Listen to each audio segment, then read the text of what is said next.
정치권 이슈 짚어보겠습니다. 야권 대선 잠룡으로 분류되는 김동연 전 경제부총리, 할 수 있는 모든 역할을 다하려고 한다면서 대권 도전을 시사하는 그런 발언을 했습니다.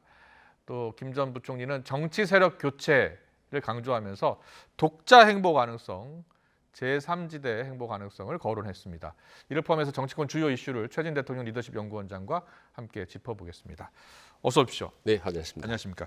김동연 전 부총리가 오늘 라디오 인터뷰에서 사실상 정치를 하겠다라고 선언을 한 것으로 보이거든요. 어떻게 들으셨어요? 방송에서 작심하고 얘기를 하는 것 같아요. 예. 저 이제부터 정치하겠습니다. 대통령 선거에 한번 나서겠습니다라고 국민들에게 신고식을 하는 그런 느낌을 받았습니다. 그렇게 느낌을 받으셨군요. 예. 자, 최재형 전 감사원장이 사실상 어제 대권 도전을 공식화했고요. 김동연 전 부총리 대권 도전 의사를 사실상 밝혔습니다. 오늘 라디오 인터뷰 듣고 오겠습니다. 우리 정치에서 모든 것을 이렇게 양극단으로 이렇게 재단하는 것 같아요. 저는 뭐 지금 여야 구도로 봐서 또 우리 정치 현실로 봐서 여야가 바뀐다고 해서 우리 사회의 이 근본적인 문제나 또는 경제 근본적인 문제가 해결이 될까에 대해서 그렇게 다소 좀 회의적입니다. 정권 교체보다 더 중요한 것은 어떻게 보면 이 정치 세력의 교체 또는 의사결정 세력의 교체가 아닌가 하는 생각을 하고 있습니다. 네, 다른 야권 후보들이 주로 정권 교체를 강조한다고 보면 김동연 전 부총리는 정권 교체보다 더 중요한 게 정치 교체다라고 주장하고 나섰습니다. 자, 어떻게 보셨어요? 오늘 정권 교체보다는 정치 세력을 교체해야 된다 이렇게 주장하고 나섰거든요. 예. 그러니까 액면 그대로 보면 여야가 다 문제가 많다라는 양비론으로 들리는데 저는 예. 역설적으로 예, 여야 다 갈 수도 있다는 저는 양시론으로 봤습니다. 그렇게도 읽힐 수 있네요. 예. 그리고 이제 그래서 당분간은 내가 여야 어느 쪽으로도 몸담지 않고 예. 중도로 가겠다라고 하는 그런 저는 선언으로 좀 봤습니다. 그렇게 읽으셨고요. 예. 그런데요, 김동연 전 부총리가 사실상 대권 주자 지지율을 보면 상당히 낮잖아요. 예. 잠재력에 대해서는 어떻게 보세요?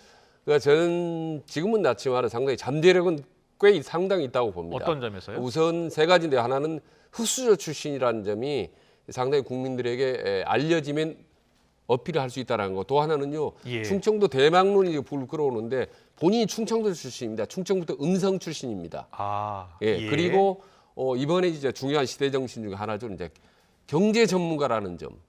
본인이 평생 경제에서 몸담았던 경제 전문가라 이 세 가지가 상당히 어필이 되고 그리고 무엇보다는 이제 정부 여당의 그러니까 여권의 관료 출신이긴 하지만 또 현 정부와 약간의 각을 세우고 나왔다는 점도 이제 플러스 알파 요인이 되겠죠. 네. 그래서 여러 가지 상당히 좀 이번 대통령 선거 후보의 뭐 자질 면에서 볼 때 둘이 좋은 조건을 갖추고 있는데 과연 저걸 단기간 동안에 국민들에게 확실히 인식을 시킬 수 있는 정치력이 있는지 이건 아직도 본 적도 없기 때문에 아직 그 부분에서는 단정하기는 힘듭니다. 네. 여기에 비해서 윤석열 전 총장 같은 경우에는 예. 사실상 대선 출마 기자회견에서 예. 압도적 정권 교체를 강조했단 말입니다. 예. 좀 결이 다른 것 같아요. 예, 3인 3색인 것 같아요. 다 최재형 감사원장 예. 다른데 이를테면 윤석열 전 총장 같은 경우는 확실히 나는 국민님 간다. 그러나 아직 때는 모르겠다. 최대한 늦게 가겠다라는 메시지를 최대한 늦게 가겠다라고 들려요. 예, 최근에 예. 여러 가지 행보를 보면요. 네. 그리고 최재형 감사원은 국민힘에 간다. 가능하면 빨리 가겠다라는 네. 거고 김동연은 아직 여야 어느 쪽으로 갈지는 정하지 않았다. 그리고 언제 어떤 식으로 갈지도 아직 지켜봐 달라라는 가장 좀 유보적이고 포괄적인 그런 입장이라고 보는 겁니다. 예. 자, 김동연 전 부총리, 문재인 정부에서 발탁됐다가 지금은 야권 대권 주자로 몸집을 키운 윤석열 전 총장, 최재형 전 감사원장에 대해서도 언급을 했는데요. 뭐라고 했을까요? 듣고 오겠습니다. 우리나라가 나갈 방향에 대해서 생산적인 토론을 하는 것이라면은 두 분뿐만 아니라 어떤 분들하고도 만나서 토론하고 또 우리 앞날을 위해서 같이 머리를 맞대고 고민할 그런 자세는 돼 있습니다. 공직에서 오래 있다 보면은 공직 사회에서 사회에 대해서 생기는 일정한 틀이 있습니다. 그러니까요. 예, 그런 틀을 나름대로의 그 성찰과 또 자기 개발을 통해서 깨야 됩니다. 그거를 깨지 못하면은 보통 생각하는 그 어떤 틀에서 벗어나질 못하거든요. 그래서 제 개인적인 생각은 공직을 그만두고도 갖는 그런 성찰과 자기 개발과 봉사 그리고 무엇보다도 솔선함만 필요한 것 같아요. 공직 사회에서 사회에 대해서 생기는 일정한 틀이 있는데 그 틀을 네. 두 사람이 깨야 한다라고 주장하고 나선 겁니다. 네. 본인은 깼다라고 들리기도 하고요. 어떻게 보셨어요? 그 후발주자의 이제 차별화 전략으로 저는 읽히는데 예. 김동연 전 부총재는 지금 뒤늦게 이제야 이제 첫 정치를 시작하려고 하지 않습니까? 예. 대선을. 그럼 뭔가 다른 앞서간 다른 후보는 다르다. 나는 뭔가 다르다라는 걸 확실히 각인을 시켜줘야 되거든요. 그런 점에서 두 후보에게는 좀 틀을 깨달라라고 주문을 하고 예. 또 하나 이제 눈에 띄는 부분이 네네. 두 후보들은 지금 중도 하차했다라는 부분 은근히 지금 암시를 하고 있거든요. 임기를 다 마치지 않았다. 임기를 마치지 않았다는 윤석열 최재형 감사원장이 예. 어떻게 보면은 아킬레스건이라도 할 수 있는 부분을 그 부분을 바늘로 콕콕 찌르듯이 김동연 전 부총리가 짚어진 거죠. 그리고 자기는 충분히 역할을 다 마치고 제대로 나왔다라는 어떤 모범생 이미지를 이제 차별화시킨 그런 의도가 있다고 봅니다. 알겠습니다. 자, 이런 가운데 윤석열 전 검찰총장 당장은 국민의힘에 입당할 것 같지 않다라는 의견을 준 사람이 있습니다. 진중권 전 교수인데요. 예. 만났다고 합니다. 예, 자, 예. 어떻게 이야기했는지 듣고 오겠습니다. 이분이 갖고 있는 자유라는 화두 있지 않습니까? 이게 이제 국민의힘에서 말하는 그런 자유시장 경제 이런 식의 약간 시장 만능주의나 이른바 자유지상주의 이쪽하고는 결이 좀 다르다라고 얘기를 했고요. 좀 더 밖에 있겠다는 뜻으로 저는 받아들였습니다. 입당 시기도 굉장히 늦어질 수 있다. 늦어질 것 같습니다. 혹시 그 김종인 위원장 만나실 생각 있냐고 그랬더니 언제든지 만나고 싶다 이렇게 말씀하셨고 아니 전화 오면 만나지 이렇게 말씀하시더라고요. 그래서 아마도 나중에 이제 두 분이서 만나시게 되지 않을까. 네. 자, 먼저 진중권 전 교수에 의하면 윤 전 총장이 당장 입당할 것 같지는 않더라. 예. 그렇게 들었다라고 했어요. 예, 그러니까 진중권 전 동양대교수가 누굽니까? 그리고 정말 눈치가 백단이라 할 정도로 정치를 아주 흔히 꿰뚫고 있는 사람인데 윤석열을 보면서 나란나라 대화를 나누면서 어떤 정치 행보나 스타일의 어떤 미래 가능성 이런 부분까지 다 나름대로 평가를 한 것 같아요. 예. 그 결론은 이제 언론에 이제 언급을 한 건데 말하자면 가장 중요한 건 윤석열 전 총장이 네. 두루두루 외연을 넓히면서 결국은 마지막에 단일화를 하려고 할 것이다. 제가 예. 여러 번 얘기했던 말하자면 꽃가마 전략으로 가려고 하는 것 같다라고 이제 감을 잡은 것 같습니다. 그렇군요. 진중권 교수가 며칠 전에 이제 윤석열 전 총장 만나고 그 다음에 또 김종인 전 비대위원장을 만난 거예요. 예, 그래서 윤 전 총장을 만날 생각이 있느냐라고 물었더니 예. 전화 오면 만나겠다라고 한 겁니다. 예, 그랬더니 이제 두 사람의 만남이 곧 성사될 것처럼 보이거든요. 예, 그렇다면 김종인 전 비대위원장이 윤석열 전 총장에게 예. 뭐라고 얘기할 것 같습니까?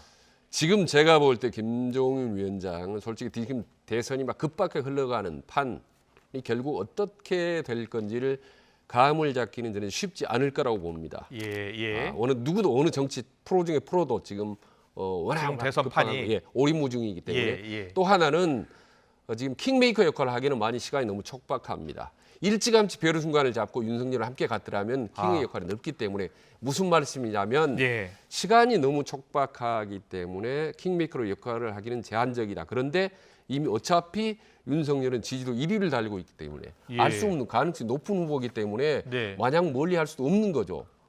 그렇게 해서 연락이 온다면 만나볼 수도 있는 거고 최재형이나 김동연이나 그리고 원희룡이라든지 예. 이런 분들도 언제 어떻게 튀어오를 수 있기 때문에 윤 전 총장에 대한 기대를 아직 접지 않은 거네요. 그 가능성 여전히 봤다고 볼 수 있다고 그렇군요. 봅니다. 왜냐하면 예.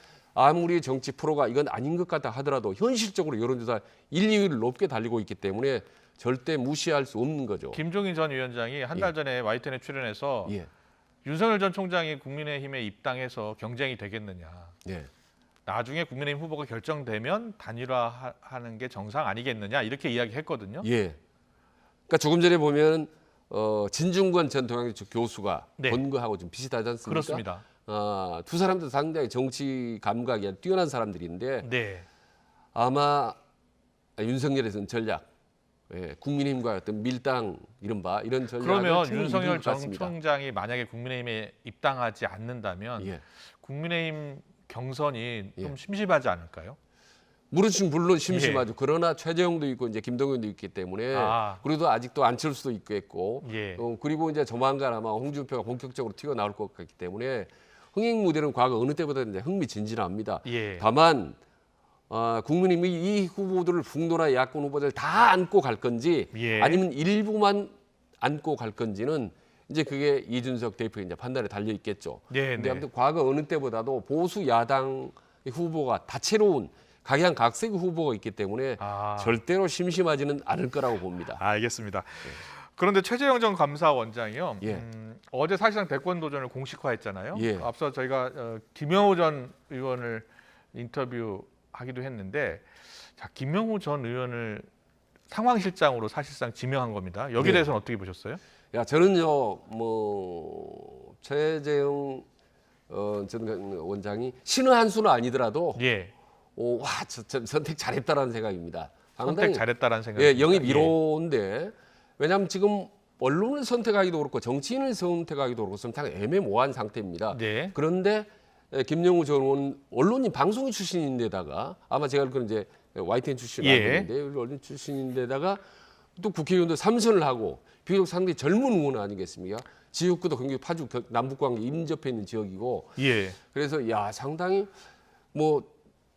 천군만마라고 하기 그렇게 그렇지만 보시는군요. 상당히 우군 이와 관련해서 어떻다. 예, 이와 관련해서 지금 말씀하신 거와 똑같습니다. 네. 유인태 전 국회 사무총장도 예. 비슷한 의견을 내놓으셨거든요. 예. 자, 유인태 전 사무총장 어떻게 이야기했는지 듣고 오겠습니다. 장외에서 정치 처음에 들어오잖아요. 그러면 이상하게 그 사람들한테 공통점이 있는 게 정치인들을 경계해요. 정치하는 사람은 마치 무슨 사욕으로 가득 찬 이런 것처럼 이렇게 경계심을 가져요. 그러고 저는 윤석열 총장도 언론이고 하는 거 보면 아직 정치인 하나도 없잖아요. 첫 인선이 김영우 의원을 하는 거 보고 그건 상당히 놀랐어요. 그러고 잘했다고 싶었고. 자, 유인태 전 의원의 생각과 좀 비슷하시네요. 네, 그렇습니다. 상당히 저도 의외인데 그리고 제가 오래전부터 알고 있는 공직자 출신의 정치를 아주 잘하는 분이 있습니다. 정치력이 뛰어난 사람인데 그 양반도 며칠 전에 최재형 캠프에 갔다고 저한테 이제 전화를 해오더라고요.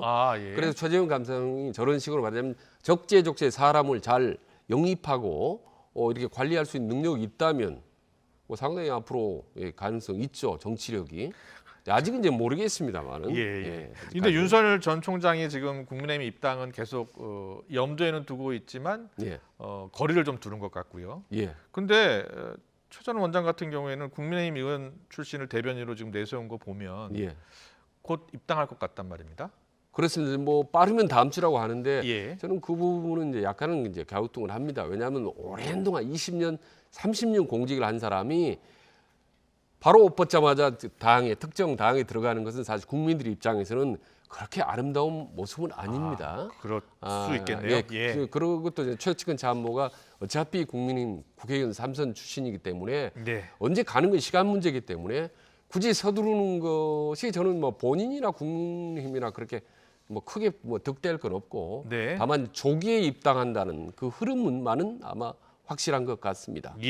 자, 윤석열, 최재형, 김동연 이 야권의 주자.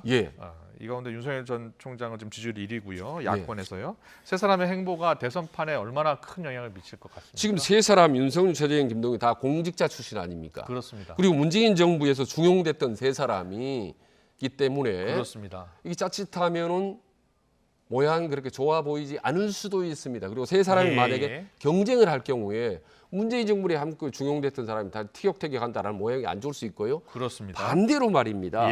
세 사람이 선의의 경쟁을 하고 서로 긴밀하게 연락을 주고받는 합심을 할 경우에 이건 과거 여러 번 언론에 나왔던 제3의 빅텐트가 제대로 마련될 수도 있는 겁니다. 한번 생각해 보시죠. 그렇죠? 윤석열, 최재형, 김동연 거기다가 안철수까지. 이 모여지면 이른바 제3 빅텐트 형성이 되면 이게 독자적으로 쭉 가다가 적절한 시점에 국민의힘 후보와 연대하거나 단일화할 경우에는 그 시너지 효과는 저는 훨씬 더 크다고 보는 거죠.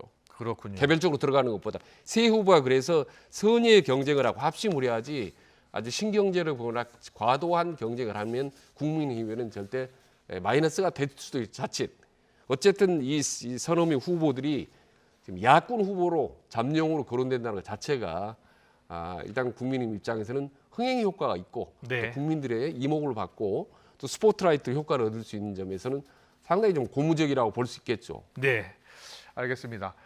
야권 주자들 움직임은 여기까지 듣고요.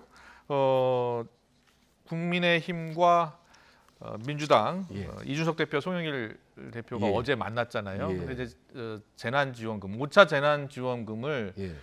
전 국민에게 줄 것이냐, 그리고 뭐 80% 90%만 줄 것이냐 이야기 나눴는데 사실상 그 합의를 본 것으로 발표가 됐는데 네. 후폭풍이 거세더라고요. 자, 양당 입장 잠깐 듣고 오겠습니다. 네. 여야 당 대표의 재난지원금 지급 합의를 국힘당이 100분 만에 번복했다는 보도가 있었습니다.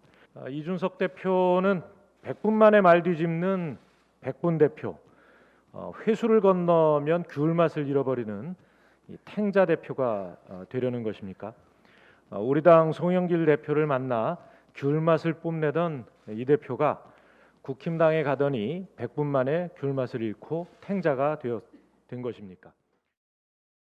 소상공인에 대한 지원 확대에 대해서 명시적으로 민주당이 정부 측과 합의를 하지 못한다면은 저희도 그 전국민 재난지원금 방식에 대해서 저희가 양해한 부분에 대해 가지고 재검토할 수밖에 없습니다. 그렇기 때문에 소상공인에 대한 지원 확대 방안에 대해서 정부와 현실적이고 그리고 납득할 수 있는 합의를 해오시는 것이 첫 번째 단계라고 봅니다. 대표는 보편적 지원, 그 전국민 지원에 대해서 합의를 보는 전제 조건으로 소상공인, 피해 소상공인에 대한 지원을 확대하는 게 먼저였다라고 이제 해명을 하고 있습니다. 네. 그런데 어찌됐거나 이준석 대표가 최근에 여성가족부 통일부 폐지론 가지고 당내에서 반발이 있었고요. 예. 그리고 지금 전국민 재난지원금 지원을 놓고도 지금 같은 당 의원들이 반발하고 나섰거든요. 네. 그래서 리더십이 좀 흔들리고 있는 것 아니냐라는 해석이 나오고 있는데 어떻게 보고 계세요? 일단 뭐 휘청거린 거죠. 저는 특히 이 재난지원금을 전 국민에게 주느냐 아니냐라는 문제는 여야 간에 치열하게 그동안 대립을 했었고 예. 대선 주장 안에서도 반반 의견이 엇갈리고 그랬죠. 여당 예. 내부, 야당 내부에서 갈라지는 사안입니다. 이런 부분에 대해서 서뜻 여야 대표가 합의한 것처럼 외부에 알려졌다가 그걸 거둬들였다, 번복한다 이런 모양새는 이준석 리더십 백에는 상당히 타격을 가했다고 저는 보는 겁니다. 그런데 코로나 때문에 양쪽에 배석자가 없기 때문에 저런 현상이 생긴 건데 빨리 수습해야 되고 저런 문제가 반복되면 그야말로 리더십이 이제 타격을 받게 되는 거죠. 네. 근데 이제 과거 어느 여야 대표든지 이제 저 정도의 이제 흔들림이 있기 때문에 저걸 이제 보약으로 알고 다시 이제 시행착오를 줄여가면 되는 거라고 봅니다. 저는 이 선까지는 크게 뭐 위험하거나 뭐 큰 문제는 아니다라고 보는 거죠. 알겠습니다. 민주당 그 대선 후보 예비 경선 예. 마친 후에 예. 여론조사가 하나 나왔는데요. 네. 이낙연 전 대표의 상승세가 지금 계속 눈에 띄고 있습니다. 예. 윤석열 전 총장하고의 양자 대결에서도 예. 앞선다 이런 예. 여론조사 결과가 나왔거든요. 예. 자, 보고 이야기 나누겠습니다. 자, 차기 대선 주자 지지도 보고 계시는데요.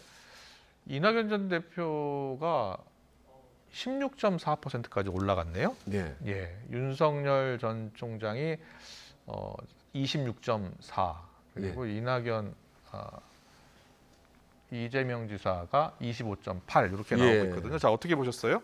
세 차례 TV 토론이 영향을 주었다고 봅니다. TV 토론 끝나고 나서 윤석열, 이재명의 지지도는 주춤, 멈춤하고 있고 이재명만 빠르게 상승을 했었죠. 거기다가 양자 대결에서 낙연 자, 양자 대결 후보가 보여주세요. 네, 이낙연 예. 전 대표가 윤석열 전 총장과의 가상 양자 대결에서 앞선 것은 물론 이게 오차 범위 안 같은데요.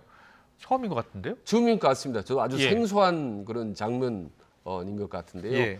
아마도 TV 토론 1차 TV 토론 끝나고 나서 이낙연 후보가 1위를 한 적이 있지 않습니까? 그때. 예, 그리고 상당히 이재명 후보 몰아붙이고 이재명 후보 지사 같은 경우는 상당히 좀 수세적인 방어적인 모습을 보였던 이런 부분들이 참 영향을 준 것 같습니다. 그래서 예. 그동안에 친문 후보들 지지자들이 여러 갈래로 갈라졌다고 말씀드렸지 않습니까? 네네. 마지막 남아있던 친문들이 이렇게 하면 이낙연으로도 한번 우리 카드로 두고 해볼 수 있겠다라고 하는 친문이 일부 모이고 또 이 중도층 일부도 좀 몰린 현상이라고 봅니다. 지금 윤석열 전 총장하고 이재명 지사의 가상양자 대결은 윤 전 총장이 약간 앞섰는데 오차범위 냅니다. 역시. 예. 자, 그렇다면 최근 지지율의 변화. 예. 그러면 여권의 대선 판에도 지금 변화가 일고 있는 겁니까? 일단 저는 이런 변화, 요동치는 현상이 앞으로 몇 번 더 올 거라고 여러 번 말씀드리고요. 다만 이번에 너무 중요한 것, 말하자면 이낙연 후보 진영에게는 매우 고무적인 거죠. 저는 한 6개월 내내 지고 말이야 밑바닥을 헤매다가 어떻게 보면 지금 처음으로 양자 대결을 하지만은 이겼다는 걸, 윤석열 후보를 이겼다라는 건 후보 캠프들이 일단 사기가 올라가고 예. 또 망설였던 지지 그룹들이 다시 결집하는 효과가 나오기 때문에 최근 아마 호남 지지율에서 이 지사의 지지율이 예. 이전 지사, 예. 이전 총리죠. 이전 총리의 지지율이 많이 높아졌다고 하더라고요. 예. 호남이나 친문지나 여성 진영이 모였기 때문에 비교적 민주당, 정부 여당이 상당히 지지를 마지막까지 지금 하고 있던 그런 경관 층들이 이 그동안 망설이고 있다가 이 낙연 쪽으로 간 거죠. 아마 후보 진영이 갑자기 기자회견도 열어서 앞으로 우리 이낙연 후보가 뭐 치고 나갈 것이다 이렇게 이제 후보 여권 후보 대선 기자들에게. 경선은 그럼 호남 민심을 잘 봐야겠네요. 네, 그렇습니다. 아직까지는 호남이 어느 한쪽으로 가지는 않았다고 그동안에 이제 뭐 윤석열, 뭐 이재명 쪽으로 있다가 이제는 고개를 방향을 지금 이낙연으로 튼 거죠. 그래서 아마 이낙연 진영에서는 아마 밤에 여러 번 만세를 부르고 있을 정도로 아마 회피할 건데 이런 만세 부르는 상황 그리고 또 울고 웃는 상황들이 앞으로 몇 번 더 되풀이될 거라고 봅니다. 알겠습니다. 그래서 계속 너무 얘기하시는 웃어도 안 게 되고 너무 울어도 안 이번 되는 대선판은 역대 대선판과 다르다. 그렇습니다. 지지율이 그래서 계속 요동칠 것이다. 여야 대선 후보들이 너무 지지도가 높다고 웃지 말고 너무 지지도가 낮다고 울어서는 안 된다. 수시로 바뀔 수 있다. 앞으로 그 가능성이 얼마든지 있다라는 말씀 좀 드리고 싶습니다. 알겠습니다. 오늘 정치권 이슈 여기까지 듣겠습니다. 최진 대통령 리더십 연구원장과 함께했습니다. 고맙습니다. 예, 고맙습니다.